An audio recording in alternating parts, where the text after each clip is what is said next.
All right, ladies and gentlemen, welcome back into the Buster Show podcast. Today, I'm super excited because a new friend, Joe Pompliano, is back on the show, or on the show for the first time, but we're chatting again.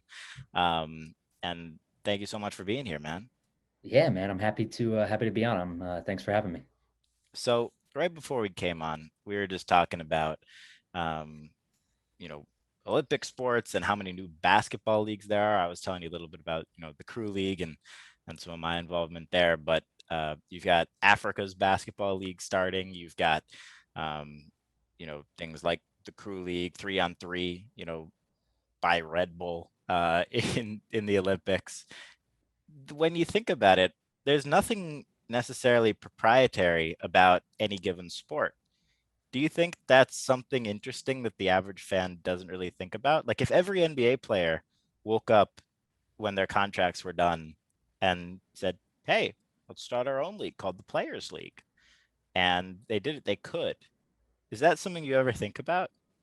I think about this type of stuff all the time, right? And I think it's super interesting because you make a good point that basically there's no kind of like IP ownership on the actual game, right? On the game of basketball or whatever it might be. But really, what it comes down to is just distribution, right? So it's whoever has the biggest audience. And the NBA's obviously built that up over time. They have the best players, they have all the media deals and everything like that. But yeah, look, like if LeBron James woke up tomorrow and went and called 10 of the best players in the league and said, "Hey, we should go start our own league. I have networks willing to distribute it. They'll pay everything up front. We have the biggest social media audiences ever." Like, it's obviously going to take time. It's not going to work out right away, but you get the point, right? Like, you can quickly see things like that working. And I think that's what's cool about like the Crew League and even like Overtime Elite's a good example, right? Because Totally. they have a massive audience on social, so they're immediately able to kind of go monetize that by creating leagues and paying players. And if they get the right players, then hopefully that's builds up the audience over time and everything. But it's exactly why things like that work is because you guys have I'm talking about the Crew League and Overtime. There's built-in distribution, right? There's an audience for it, and that's the major thing that differentiates it between the NBA and smaller leagues. Totally. And we had Dan Porter on the show a couple weeks back, and he said a lot of similar things. They're just super excited, as they should be. I mean, that's something totally new too, just taking a different age group. But like you said, it's pretty intense when you think about how many more followers and how much more social attention LeBron gets than the NBA itself. Yeah. Like that was never true. Michael Jordan had obviously insane awareness, but he didn't have one click away awareness where he Yep. could post on social media and the whole world knew. He had to put out press releases. He had to like speak through people, or he had to go on TV, and he didn't own the TV stations. They could have said no, or the NBA could have prevented him from going on TV and saying those things. I'm just saying, if I had the money and I was looking at buying NBA teams, there's more than just what most people think. Well, it's like it's funny. I was talking to a professional athlete the other day, and one of the things that we were talking about was like if you had to purchase a team in any sports league in the world, right? So Mm. NBA, MLB, NFL, you could do any small leagues, right? Lacrosse, women's soccer, whatever it was, any league in the world that if you could go and purchase a team, where would you purchase, right? And I think the most obvious things are probably like the NFL or the NBA, right? They just have such a long track record of consistent growth, like year over year for multiple decades. And one of the parts where he said was a big differentiator for him, and this guy played in the NFL, so it spoke volumes to me, was that he would have preferred an NBA team because of that star power, right? So you have LeBron James who comes in the league, and he's a superstar for 20 years, right? Almost 2 decades. And there's numerous players like that, right? Just the longevity of these guys and the star power that they have. It's global. It's a game that's played everywhere in the world, right? So it's much bigger on that stage. And the NFL has that to some degree, right? Like you have the Patrick Mahomes and guys like that, but it's very few guys that make it 20 years straight of kind of that total trajectory of like a Tom Brady, right? He's the perfect example because he's one guy that has done it. But in the NBA, it's much more common, right? So Giannis will be here and he'll be good for the next 10, 15 years. LeBron's been good forever. There's a bunch of examples you could go through. But I just thought it was super interesting from like a big sport perspective. Even those athletes realize like the NBA has all these stars that are just like they can sell anything. They have the biggest audiences and all of that. So I think it's interesting too when you think about like where it goes from here, because that's one of the biggest advantages for the NBA, but it's also probably one of the biggest threats, right? If we move into like further down this digital age of these players feeling more empowered and having these channels and these voices and everything like that, should LeBron James not get equity in a team, right? Like, I don't know, maybe. But well, to be fair, I'd love your take on this, right? So he moves to the Heat. He comes back, wins the championship with Cleveland. We won't even go through kind of what that meant to the city emotionally and to Dan Gilbert and all of the fans like that. But just from an economic perspective, locally, he was injecting like 50 to $100 million additional money into the economy on top of what they were doing previously. Just stupid Right. money, right? And he's Right. there for multiple years. It compounds, and then you have the team sales and the jersey. It's just merchandise. It's everything, right? So a player like him changes everything, because now you're making the playoffs. Like, he leaves, you're not making the playoffs. So there's just, I mean, you could go all day on the differences it makes. But what happens if these players start realizing that? And I mean, they realize it to some degree, right? There's just no mechanism to do Well, it. it's so interesting, right? Because again, it's like at face value, like if I were Dan Gilbert, who owns the Cleveland Cavaliers still, I believe, Yeah. um, and the NBA allows it, I'm offering LeBron max contract plus equity. Yeah. But what that means is he can't play anywhere else while he's a professional. Now, is LeBron willing to take that? I don't know. I don't Yeah. know, because one day he's going to be able to have a piece of any team he wants, or the entire team, which I think is what he really wants. He doesn't want to be a partner with Dan Gilbert, who has said some nasty things about him. I don't know if you remember when he was Oh, yeah. traded or when he left to go to Miami. Dan Gilbert put out like a whole memo just trashing him, Yeah. and he Change still the came transfer back. And jersey. And yeah. It's terrible. right. He still came back and won that guy a title. So in that particular instance, I don't know. But the other thing that I will say that does make it a little bit more complicated is because of the way that the league distributes jersey sales and ticket sales, how they try to democratize it as much as they can. So they're like splits. So if a Cavs jersey sells on through the NBA, the Cleveland Cavaliers don't get all the money. The Yeah. Knicks get some of that money. The Lakers get some of that money. The you know Toronto Raptors get some of that money. But locally speaking, dude, it's so huge getting guys like that. But from how much it actually impacts the team owner, Yeah. I'm curious what that number is. I don't know. Well, so one good example would probably be, and this is probably to the extreme. So two Mm-hmm. teams I always look at are the Warriors and the Timberwolves, and I use them because they're the best examples more recently. The Timberwolves are the perfect example as to why a closed and a capped league like the NBA is beautiful for an owner, because Mm-hmm. they've been terrible, right, for 2 decades.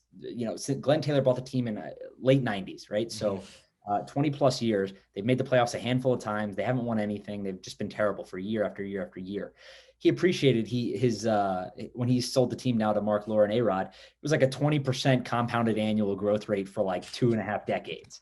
And they're So terrible. crazy. They're just terrible. And they're in Minnesota. It's just, they were just by far and away just a byproduct of the league being capped and then being included on the distribution of the media rights and everything else, right? Just totally Right. lucky that they weren't. If they had promotion relegation like soccer in Europe, they'd be screwed, right? They would have been kicked out of the league a long time ago. The revenues wouldn't be the same, etc. But the Warriors are a good example, I think, because of how much a guy like Steph Curry and Klay Thompson and Kevin Durant and all these guys meant to that franchise. So I forget the exact purchase price, but they grew more than any team in the league over the last 10 years when they were sold. Bob Myers and these guys bought them. It was similar to the NFL situation where Jerry Jones was laughed at for the amount he paid, right? It was just the most any team had been paid for. And it was the Mm-hmm. same thing in the NBA. And you look at it now. Now they have a new arena, right, that they own. It's downtown San Francisco now. It's not in the Bay anymore in Oakland. So just much more expensive real estate. They won a bunch of titles. They're just a premium team now. They're worth more than the Lakers, which I think would have been crazy to think about a decade ago. Just the LA Lakers being worth less than the team within their own state, right? So That's so it's, crazy. it's crazy. It's tough because, right, like the players got to want it and the structure's got to work out. There's a bunch of mechanisms, right? You can't really trade the player if that happens. So we'll see. I wouldn't put it out of kind of the realm of possibility, but I think it's probably much further down the road than people would estimate. Mm-hmm. It gives the player so much leverage too, Yeah. where it's like oh, you don't want this guy? Like, all right. Like once things are contractual, it's in theory, LeBron could be like, I'm not playing until you trade for this guy. Yeah. Then And the what LeBron happens? example is good because you're spot on. He wants to own a whole team, right? And he wants controlling interest and he wants all of that. So at some point, it's almost like, does that get in the way of it, right? If he owns 2% of the 1% or, 50 basis points of the Cleveland Cavaliers, like, what does that really mean for him long term? I think he'd probably rather Nothing. own significant of a team, even if it's maybe in the short term, it's better financially. If he can own more of a team longer down the road and control everything from the GM, the coach, all that type of stuff, I think that's probably what he'd prefer. Yeah, man. One of the best moves any former player has ever made, Michael Jordan, buying the then Charlotte Bobcats. Yep. Yeah, it's been incredible for him. And I think that, to be fair, I think that's what LeBron's gearing up for. So he's in the deal with Fenway Sports Group, right? Hmm. And I think what that enables him to do is Fenway, not only did they convert his stake, so I forget the exact percentages, but he owned a piece of Liverpool, right? And he did that through a contract with Fenway Sports Group. Right. And he converted that over to full ownership of Fenway Sports Group. So he basically took a lower percentage stake, but now he owns a piece of everything as opposed to just one of their assets. And that was important because they raised $750 million or whatever it was from Redbird Capital. So Redbird bought 10% of the business. I think it was 750 million. They were valued at 7.5 billion. And Right. that business includes the Red Sox, Liverpool. So now LeBron's a part owner of all the assets that they have, right? Right. Do they own any other teams? No, those are the only two. They own a bunch of real estate around Fenway Park. They own Got it. Roush Racing or whatever the NASCAR team. So Okay. they own a couple minor league teams, just Right, small, right, right. but the two major teams are them. But I think what he's doing long term is he's gearing himself up because the difficult problem he's always going to face is that he's going to have to put up $1 billion to own the majority share of an NBA team. And he's rich as hell, but like that's just a shit ton of money, and he's not going to be able to do that, at least not for a long period of time, unless something else crazy happens. So I think what he's doing is he's partnering with them. They raised $750 million. They said that money is eventually going to be used to buy up additional assets in the sports ecosystem, right? Professional teams, and I think eventually, I don't know if it's 5 years, 10 years, 15 years, whatever. I think the plan is eventually going to be he's going to have his majority ownership control, but he's not going to own the most of the team, right? So he's going to be able to own a significant portion, but he's not going to have to put $1 billion up, which is a win-win for him, for the owners, for Fenway, for everyone, right? And I think what he's doing is he's really just aligning himself with people that he knows are going to be players for the next 2, 3, 4 decades. So It's crazy. interesting. And he's LeBron, so everybody loves him. Yeah, Exactly. it's really a great position to be in. Can you imagine being like nowadays, everybody seems to have money. I mean, in these types of conversations. So the Yep. differentiator is how much are you loved? How much influence do you have? And what's your deal flow? Right. I'm Yep. sure there are a few other things, your experience, like what you've done for companies in the past, your past success, like your name, reputation, all that stuff. But can you imagine being somebody like LeBron with that kind of deal flow? Oh, it's insane. He turns down 99 out of 100, even more. You know what I mean? Like he's just approached with so many things because he can be so helpful. And I'm sure he would. I don't want to speak for him, obviously, but I'm sure one of the things that he would mention as being the most difficult part of it is just deciding on which things to do, right? And it's like the one example I always use with him is Blaze Pizza because he had to turn down. He actually had like 2 or 3 years left on his McDonald's deal. Right. And Maverick Carter came to him and he's like, "Hey man, look, we can get equity in this business. It's growing pretty quick. I think it's good. I like it. But you're basically gonna have to." He had already been paid, I think, so he had to give back like $20 million or something like that. So imagine that, Oh, right? Like out of your bank account, you're giving it back to McDonald's, and you're like, "No, I'm gonna end this deal early to go and pay someone to get equity in their business." So it's just like it's a bit right. Like to us and normal people, it sounds wild, but to him, to be able to think, "Hey, look, I got plenty of money to do what I want. Like this is a generational play." And to his credit, it's worked out beautifully, right? Like those Blaze pizzas are popping up everywhere you could imagine, and his equity stake is worth a lot more. But then look, like it's a total kind of web for him because then he markets the product. He gets paid a marketing fee by Blaze Pizza. He owns part of the business. It's just guys like that. Once you build up past a certain level and you have that audience and that star power and that influence, like you said, it's just it comes down to like which projects do you just want to get involved in. right. And there's sort of like a graduation period for athletes and celebrities where you go from marketing to equity. And Yep. that's just sort of uh that's when you know you've made it So in terms of financially. yeah, I was gonna say one of the things that I typically mention, and sometimes it gets pushback, and sometimes people understand it, but my general thesis is that back in the day, like you said, it was all marketing, right? It was just, I'm Michael Jordan. I'm going to go sell shoes. I'm going to go do this Gatorade commercial, whatever, right? So you go market the product and you use your influence and your kind of personality and your awareness to go drive sales for that owner. Now it's turned into basically like it's a bigger deal if you get equity in a company. So some of the companies that are doing it the best are Hyper Ice, Body Armor, right? Like all these companies, they do deals with you. They'll give you a small equity stake. It's seen as beneficial for the athlete because they still get some marketing money, but then they get kind of that equity stake in the business also. LeBron did it with Beats. It worked out really well for him. Mm.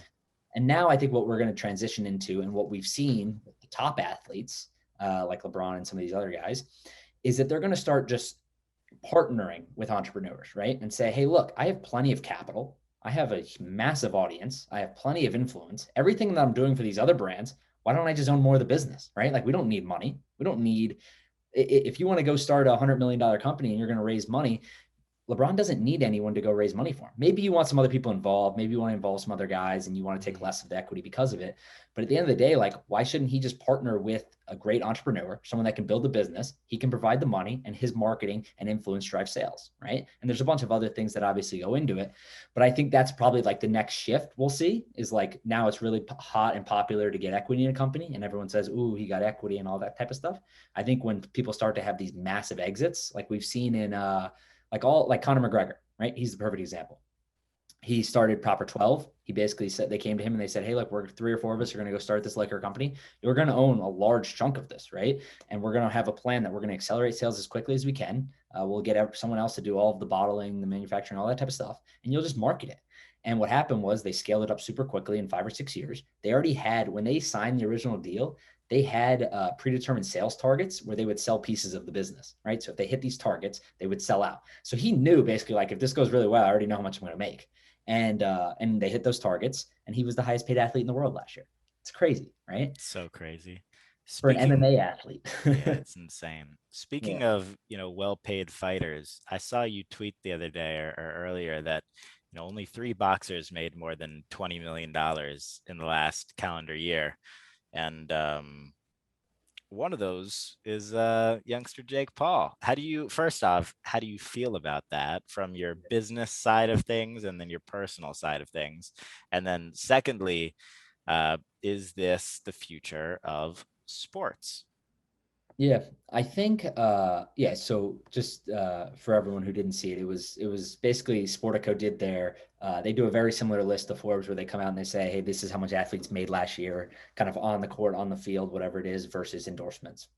And there was only three professional boxers that made $20 million or more. I think Canelo Alvarez made 60 and Anthony Joshua and Jake Paul made 20. So I was like, yeah, three boxers made it. Two of them were world champions, and then there was Jake Paul, right? So one, I got some backlash because people were like, he's not a real boxer, right? That whole angry argument. And Which is ridiculous because it's all just entertainment.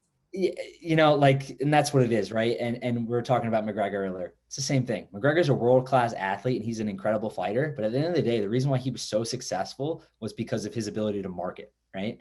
Yeah, I mean, the And dude has lost fights. He's not Floyd Mayweather, but it doesn't matter because at the end of the day, he's a great fighter, but B, an all-time entertainer. all And time. even when he loses, he's still an all-time entertainer because we enjoyed watching like the lead up, the fight, and then him be like the classy dude that he is. Yeah, he's must see TV. And that's exactly what Yeah. Jake Paul became, right? He's just like, whether you like him or hate him, you have an opinion, right? Most people at least Mhm. can say, hey, I one or the other. And you want to see what he does. So like everything's calculated, I think, right? Like maybe there's some things that he doesn't think, hey, wasn't planning on doing. But at the end of the day, his one goal is just to drive attention and awareness to himself, which is what it is, right? Like people hate on it. I don't hate on it. I think it is, like the guy knows what he's doing. He's playing the cards he's dealt really well. So I don't have like a personal opinion one way or the other. If I don't like him or I like him, I think it's fine. But yeah, look, I think we're on the same page as like whoever can do that the best is going to end up winning in sports. And I think that people that are scared that boxing is going to trend that way need to realize That's what people care about nowadays. It's all about how much attention you can grab from someone. And these fighters that historically have been the best in the world, right? And then it takes 2, 3, 4, 5, 6 years to make a fight. Like people just don't want to do that. They don't have the patience for that. They don't care. Like most of the top fighters, they're not even marketable enough anymore. You know what I mean? Like one example that I was thinking of the other day was Tyson Fury's little brother. He's like 5-0, 6-0, whatever. And most people only know of him because Jake Paul was feuding back and forth with him, right? He's like, Tyson's little brother is like, hey, we should box, whatever. He's like, you're not on my level. And most people probably think like, you're not on my level as in like, you'd probably knock me out since you're a real boxer. But what the reality is the kid's 5-0 and his next fight is against a guy who's 0-12 or 0-14, right? And that's what boxing does. And that's, I think, a lot of the general frustration is like, you can just so easily pad your stats until you get to a level where it's like must see TV. And people don't want that. And I think that's one of the reasons why UFC has caught on really well is because I talked about this the other day on a Twitter Spaces, but two of the things they did really well, in my opinion, were they allowed athletes to show their personality, right? And one of that was through The Ultimate Fighter, the TV show. So Mhm. most people don't know this. They actually got turned down from basically every broadcast network you could imagine. Because if you think back in the day, MMA was seen as like barbaric. Everyone was like, no, John Right, McCain called like it some human cockfighting. gladiator stuff. Yeah. Right. Yeah. John McCain was like, no way this is ever getting approved in states. This is human cockfighting. Like literally he called it that. And it eventually did, right? And they showed the personalities. And I think people respected the fact that these guys are, calling their wives saying, hey, look, Right. I'm training. I'm trying to get us a 6-figure contract from the UFC, whatever. And then the other example of that is Dana White in 2011. He took when all the other leagues were saying you can't use social media, we're going to fine you, we don't want you using this stuff, like it's just dangerous to use Twitter and everything like that. Dana White created a program for the UFC where he put away like $245 or $250,000, and he was paying out periodic quarterly payments, bonuses to fighters for who used Twitter the best, right? And it was genius. It was genius because he was basically, look, like we just need to get in front of people. We need people to understand our sport. We need people to understand these are real people. They're real fighters. And it's free marketing for us, right? So he was paying out like $5,000 and everyone was tweeting nonstop, trying to gain followers to get the bonus because UFC fighters, they only get paid when they fight. And back then it was like, hey, maybe you're making 60, 100, 150K in a year. That $5,000 a quarter is pretty important, right? So I think stuff So like that. funny. Yeah, it's crazy, right? And we've seen more leagues kind of adopt that now. Like the PGA Tour just did the Player Impact Program, where they're going to pay out like millions of dollars every year to the guys who do it the best. Nice. And I think it's just all in the similar nature of like these guys in these leagues realize it's all a battle for attention, right? And I think that it's just kind of like who can capture the most share in the shortest amount of period of time. Dude, it's so crazy. The UFC, I mean, that's an incredible story. I didn't know that about the tweeting, by the way. That's Yeah, it's crazy. it's good, but it makes sense. Dana's got, his head on very, very straight. Going from what they were launching in the early 90s to being a $10 billion organization now. I mean, it's pretty remarkable. Crazy. But yeah, on the Jake Paul front, I think credit where credit is due across the board. Like I'm friends with Logan, and I've spoken to Jake a few times. Yep. And every time I've spoken to him, really smart, like privately, really smart, calm, very level-headed, Yep. smart. Like just a normal, really smart guy who understands how these businesses work and has been in it since he was 12 years old. And that's something different that has never existed in professional sports, where somebody you know can gain all that attention and be thrown into the mix. And boxing is the perfect sport for it because it is, and one-on-one sports are the perfect sport for it, because you don't have to deal with all those other dynamics. Just you, it's you and you. It's not like, oh, Buster can shoot a three. Let's throw him on the Knicks, and everybody's gonna hate him because he's taking the da, da, da, da, and like I'm not good enough. But And you I know, think one of the compelling things off of that is that you're right. The one-on-one aspect is awesome because, especially in boxing, it only takes one punch, right? So like everyone thinks that there's a chance that could happen, and Logan's a good example. Like he's fighting Floyd Mayweather, and all it takes is one punch. He has a massive size advantage, and whatever, 99 age, yeah, yeah, age, all that kind of stuff. But he, like 99% of people may think he's not going to win or may be able to fail. But in everyone's mind, there's at least 1% chance saying like he's a massive dude compared to Floyd. Like he could just catch him one time, luckily. And it was the same thing with Floyd and Conor McGregor, right? So it was like You never know with these sports. And I think that aspect of boxing gives it a little more leverage than others, probably. Floyd could be fighting a high schooler and we would all think the same thing. Yeah.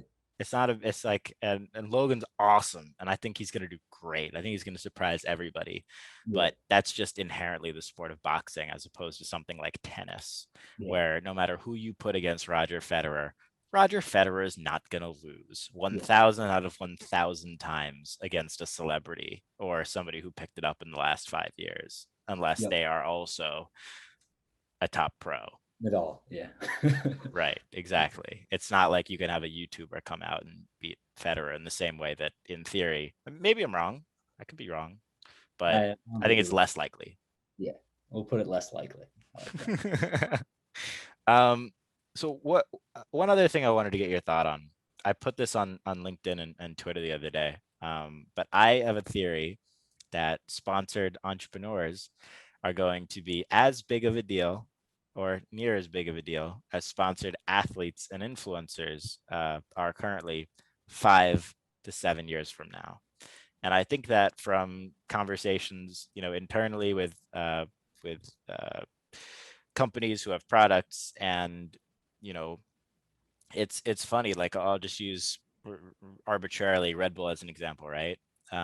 It's an energy drink, but it's marketed via like motorcycle guys doing triple backflips. The Yeah. majority of consumers of that product are not doing triple backflips on a motorcycle 80 feet high over the Grand Canyon. They're just Yeah. frankly not. They're, you know, startup founders and students and just people who are getting through everyday life. And I think that inherently, a really successful startup founder is going to be a better way to market those products to their consumer because it's relatable.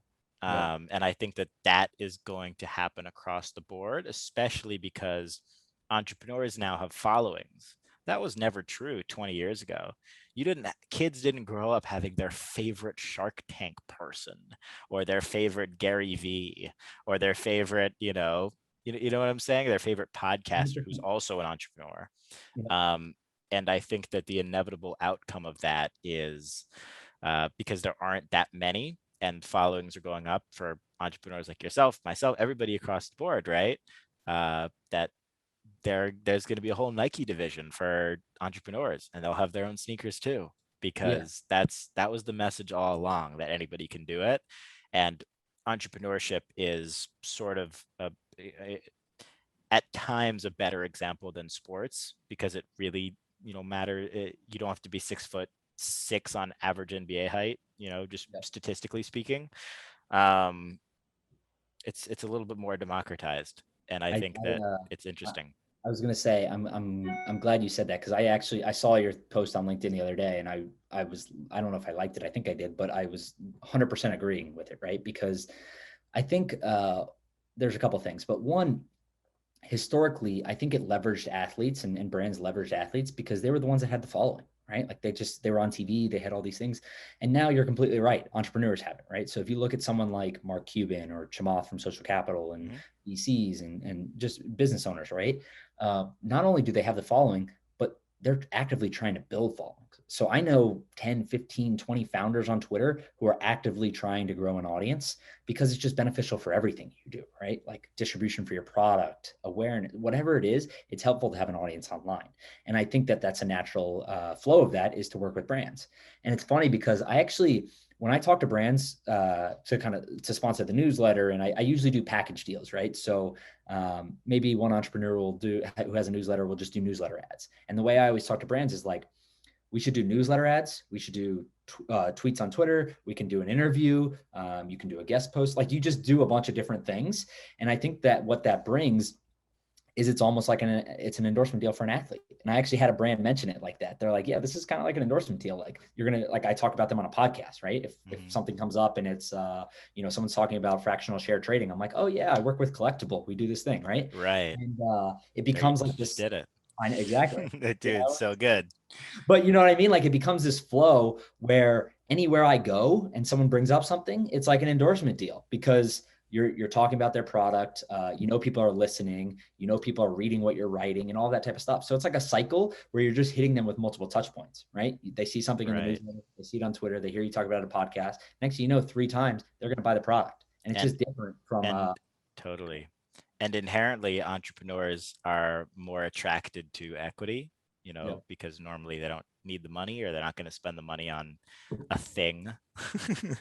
yeah, um, that a lot of those deals are going to be structured as so it's going to be the new age version of venture capital, where it's attention capital, and it's done by people whom you want to have equity in it, not just because they're dunking on everybody, but because of the relationships that they've built over 40 years, as opposed to an athlete whom you're betting on them not getting injured, or not being as good, or not making it, because the average NFL career is 3 years, NBA is like 5 or 6. yeah. And that's the average entrepreneurial career is 75 So that's. years. I was gonna say that's a good point. The only real risk is them doing something stupid, right? Like getting. Social canceling, yeah. That's really the only big risk. So if you're comfortable with them as a person, it's like, you know, kind of a no brainer.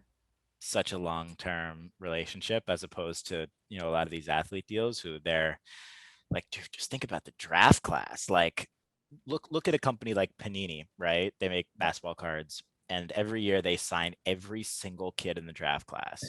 95% of those cards and those deals, Yep. Worthless. it's just crazy. It's really crazy. Whereas like on the entrepreneurial side, it's almost a guaranteed success.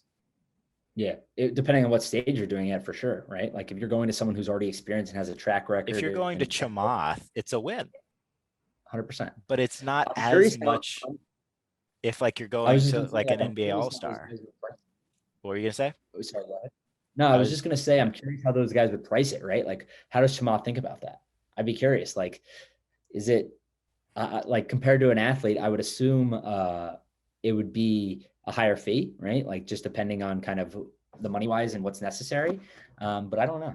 That'd be interesting. Well, I think the difference is that somebody like Chamath wouldn't need money, so the company wouldn't have to shell out money, so it would be equivalent in equity. So That's let's what I say, mean. If right? it's So cash, he's going to ask for much more. yeah, let's say an athlete wants 250K for a commercial, to be in a Yeah. commercial, right?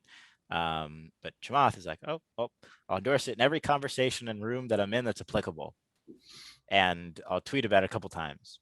Oh, I think that's worth probably 500 to a million in equity, and it makes sense for them because they have it, and that puts them in a position that they wouldn't be, and it helps develop the business in a way that the athlete, unless there's somebody like LeBron, Jordan, those types of people of the world who have both, but those are one in a literal billion, or one in Yeah. 3 billion if there are 2 out of 7 billion people.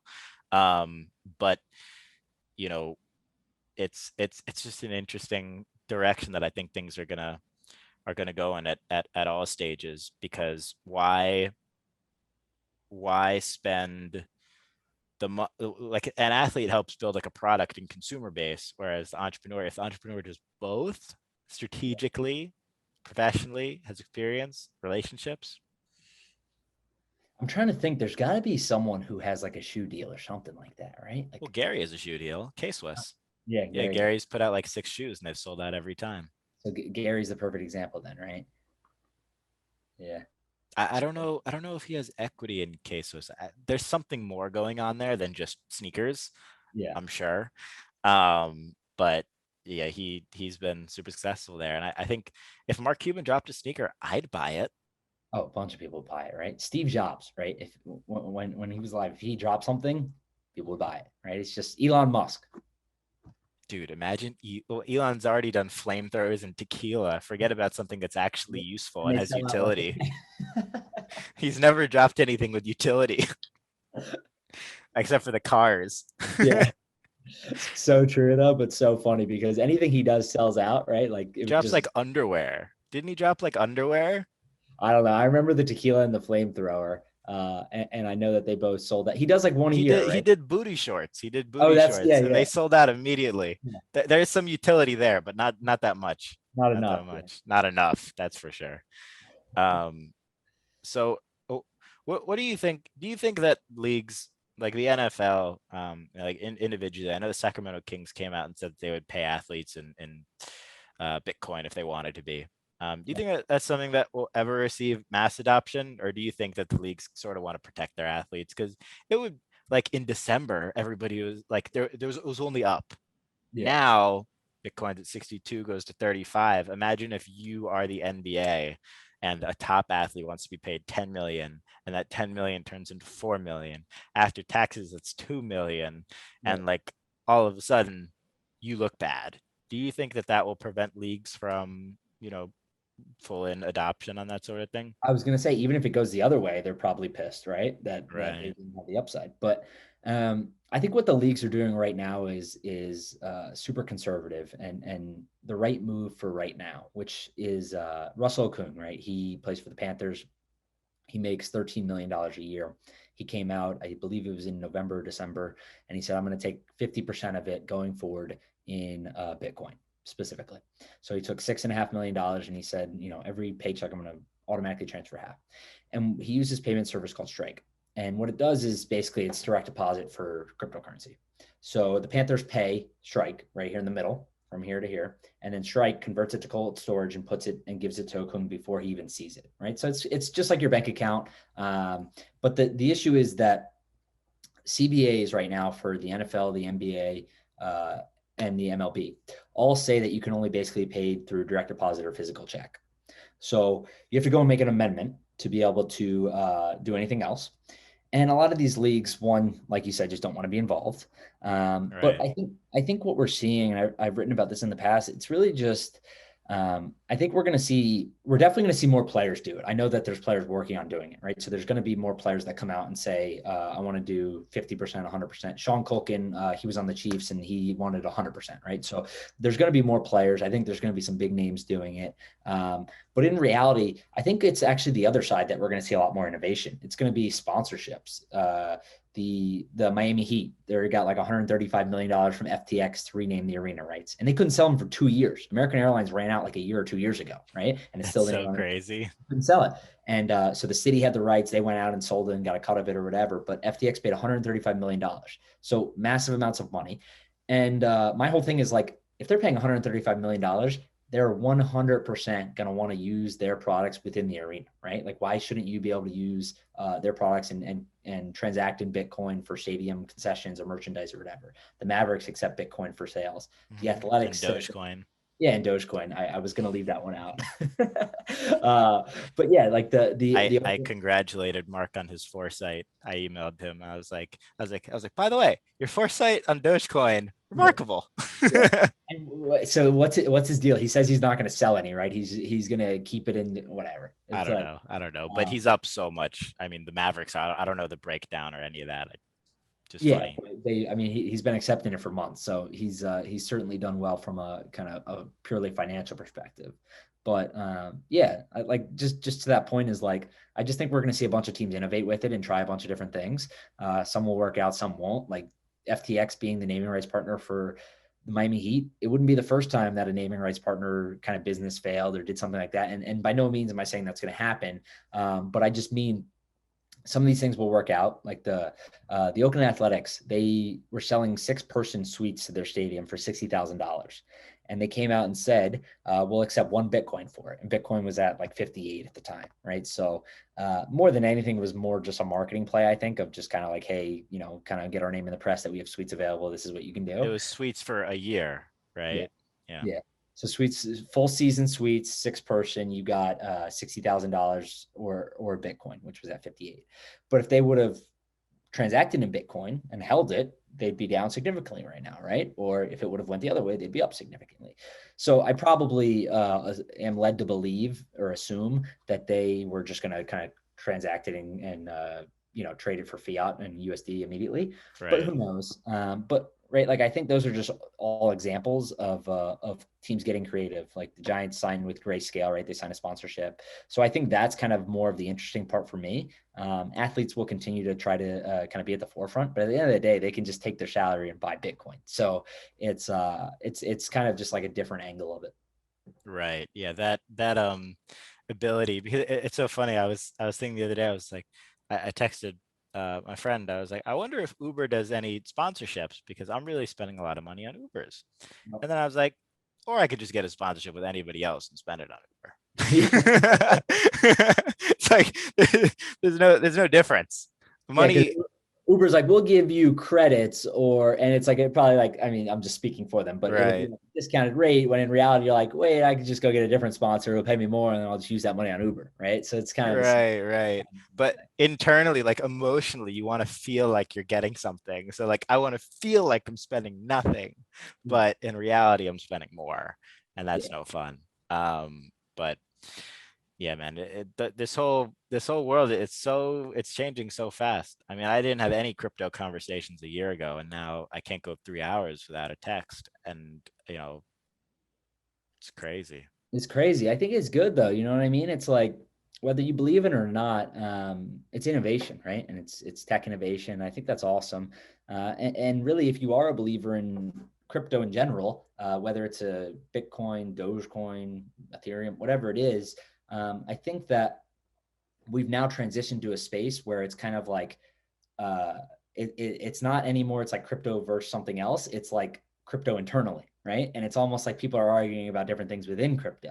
So I think that that's been a huge shift over the last year, and it's crazy Right. to think about, right? Like just a year, even a year, 2 years ago, like there was people all over television screaming about a bubble, all this stuff, and we'll see where price goes. But I just think that there's been a shift in the perception of kind of digital money online, right? Yeah, man. And I think the big lesson that I've learned from all this is that, everything isn't real until it is. Yeah. Like true with Bitcoin in 2014, 17, whatever, right? True with Dogecoin in January, not as true now.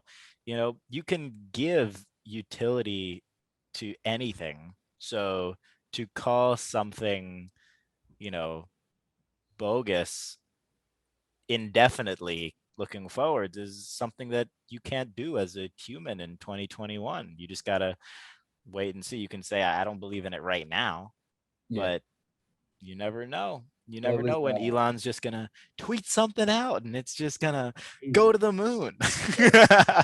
No, it's crazy.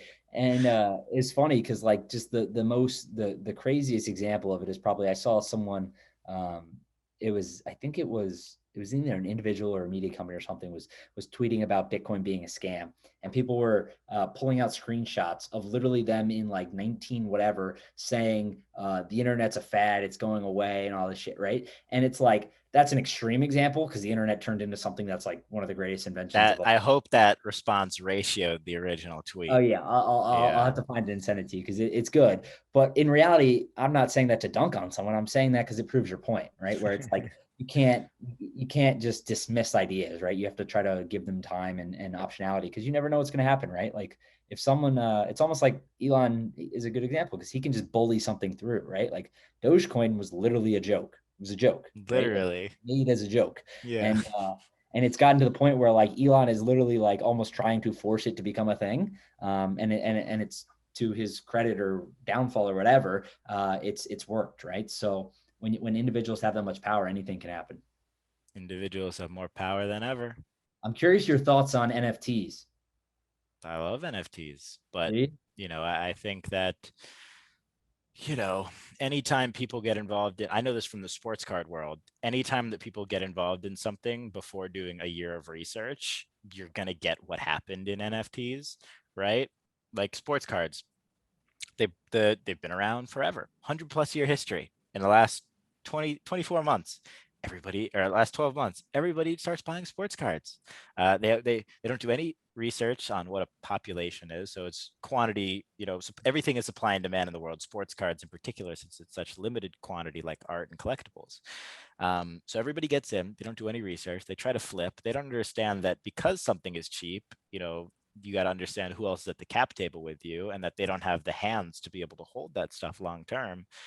The market cap on a one of one Luka Doncic rookie is very different from a base Luka Doncic rookie. And that base Luka Doncic rookie is super liquid because it gets traded 5,000 times a day because there were millions of them printed, tens of thousands of them graded. One of one, you're much safer owning. The top 1 to 5% of any industry holds better than the bottom 95%.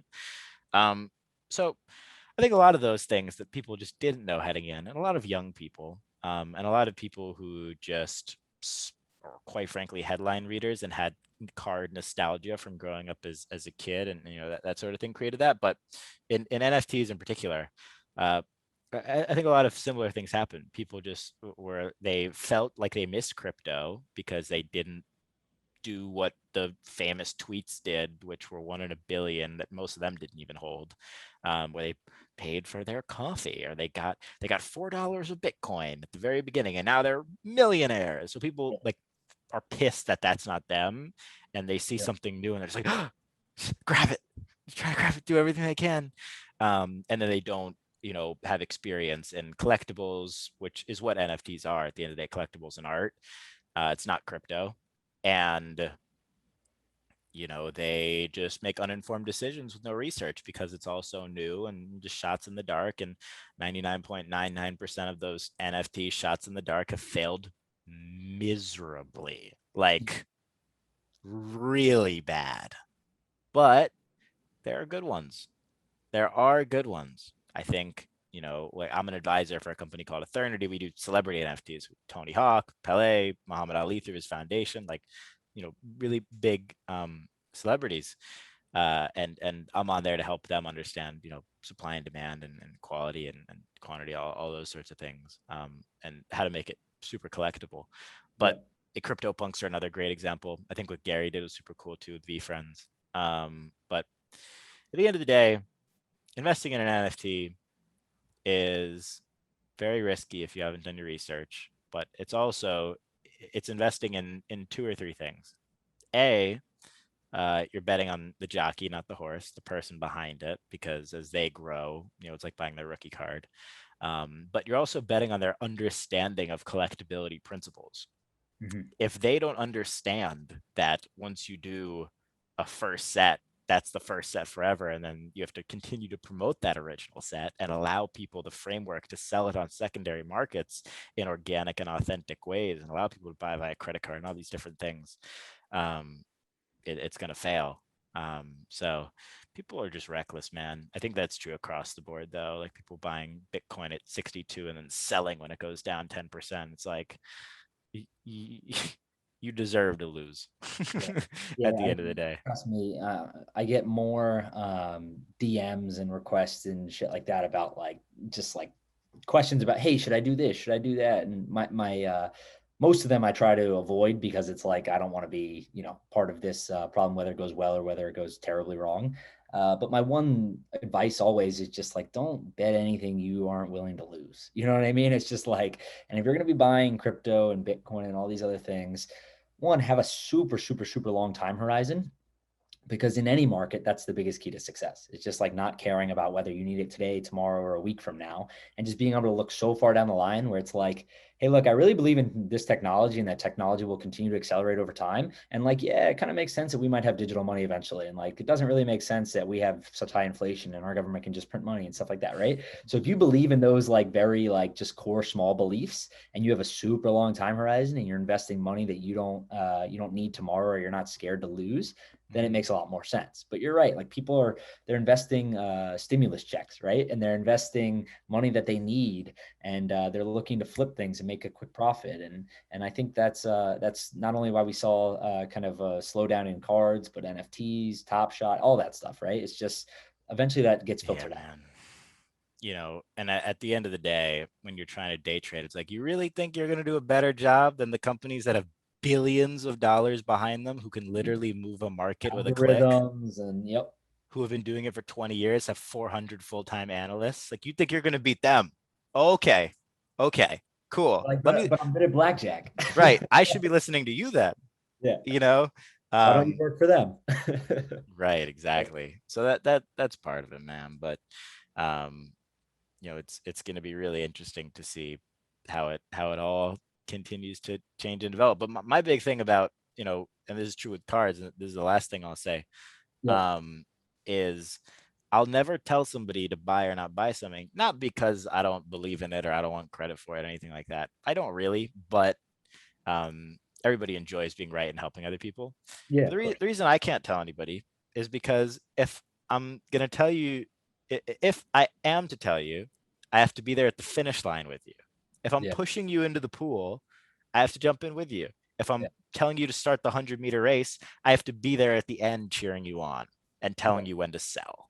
And if I'm not going to be there at the end for you and with you, I have no right to push you into that race. Yeah. And that's why I don't tell anybody anything. That's always my first question is whenever someone brings something up to me. Well, how much do you own?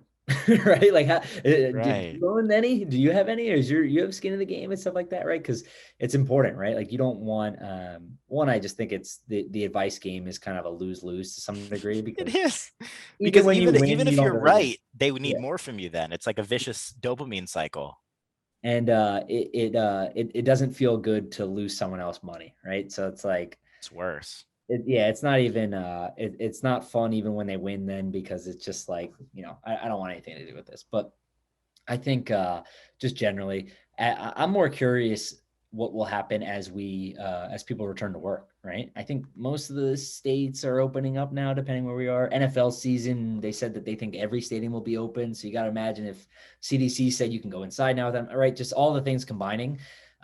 We should be pretty open here soon across most states. And it's like, what does this do to kind of everything digitally, right? So over the last year, everything's gone crazy on the internet. Crypto, people have been on social while gaining followers. Everyone's doing shit all day long, right? Like Pat McAfee's show on YouTube is a great example. His followers went up way up. He's seeing way more, people tuning in every day, all that kind of stuff, right? So just even whether it's big or smaller and in between, like on those levels, how does that all trend when we return to work, right? And it'll be certainly interesting to see. And I don't think anyone has the perfect answer, but it's something that I think people will be watching really closely. It's going to be so interesting. Well, Joe, thank you so much for doing this, man. I'm going to link all your socials down below for anybody who's watching this. And yeah, dude, we got to do this more often. This is really great. Like, this could have been a phone call, which is how the best podcasts are. Yeah, I love it, man. I'm happy to do it whenever you want. I feel like we could have talked for another hour. So Probably. you, Probably. you let me know when, and I'm happy to do it. Thank you for Well, having me. thank you so much again. All right, everybody. See you next time. Peace.